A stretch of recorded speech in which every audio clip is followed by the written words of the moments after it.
Saturday's game on ESPN3 saw CSUN starting pitcher Jerry Keel take a no-hitter into the 7th inning, but the Matadors ended up being on the losing side of that one 3-2. The San Diego Padres have signed free agent pitcher James Shields to a 4-year deal. ESPN reports the contract will pay Shields around $75 million, with an option for the club to keep him for a 5th year. The new deal would be the largest contract in Padres history. Plus-size model Robin Lawley is the newest addition to the 2015 Sports Illustrated swimsuit issue. She's a size 12, smaller than what the average woman wears, but it's still a big step in portraying a better body image in the media. The Cal State Northridge baseball team has made major improvements this season on the field, and people are taking notice. CSUN hosted a top 20 team at Matador Field and got the chance to show the country that the Matadors are rising. This year's CSUN baseball team has become the first in school history to be televised nationally from Matador Field. CSUN had 2 weekend games on April 11th and 12th against UC Santa Barbara be broadcast on the worldwide leader in sports, ESPN. The games streamed online and showcased the first 2 Big West teams to reach 20 wins on the season. On Saturday afternoon, CSUN had in attendance Hall of Fame and former Dodger manager Tommy Lasorda. He was there to sign books about the legacy of his career. Lasorda talked to CSUN players before the contest and to head coach Greg Moore, who says he had a lot to share. He gave his energy, he gave his knowledge and his wisdom to both our team in the locker room, and then out on the field he had a few coaching pointers. He just said, make sure you treat the guys like humans. Make sure that they understand you care about them. But he still has a great feel for people, and he understands how to give that challenge and that support.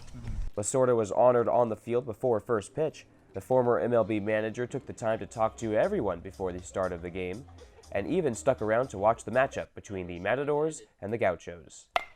The presence of ESPN shows just how much improvement the Matadors have made since last season. Coach Moore says the opportunity to be televised is exciting to get CSUN baseball into people's homes. The coverage is great for the program. It's great for the university. I met a recruit last night for dinner, and he talked about how he was able to watch the game. So it's nothing but a positive to be on TV. ESPN may be back to Matador Field before the end of the 2015 campaign. The Matadors will look to keep up their success on the field as they see their coverage off the field continue to grow.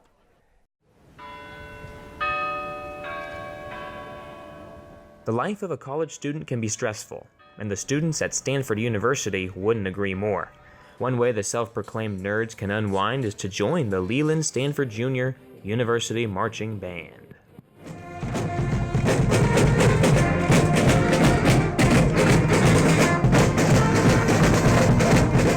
The LSJUMB, for short, consider themselves to be the world's largest rock and roll band, but the last thing this marching band does is march.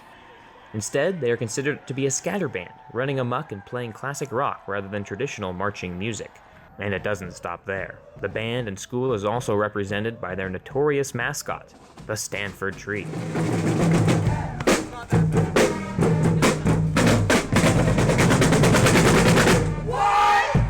Underneath the 9-foot-tall costume is Junior Will Funk.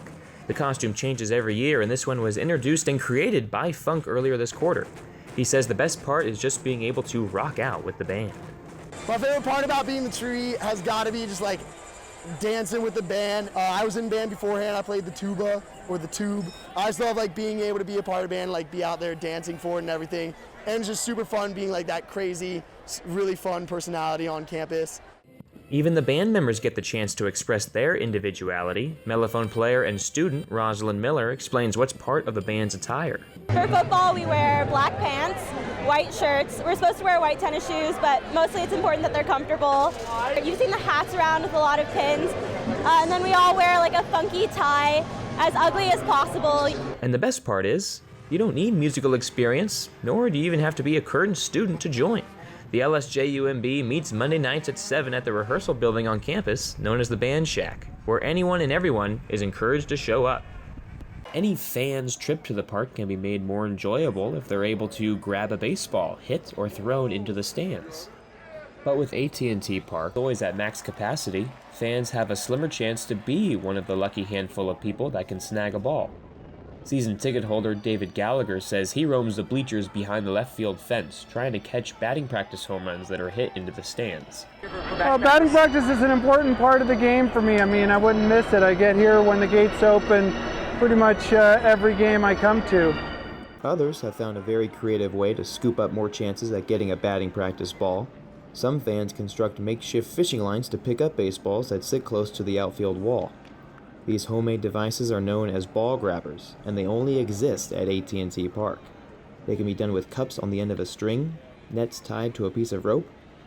College student Mark Miranda has his own ball grabber device, and he did not build his ball grabber. Instead, he purchased it from a hardware store. The product's original purpose was to change light bulbs that may be out of reach at home.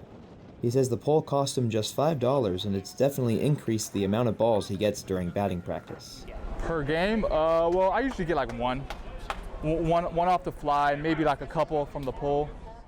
The ball grabbers are one of a kind in San Francisco, and you can tell by how intrigued visiting players are by knocking the ball out of cups at the last second or challenging fans to see how far they can reel one in. But ball grabbers must watch out when the rival Dodgers come to town. They are known for carrying scissors during warm-ups and cutting any grabber that dares to pick up a baseball.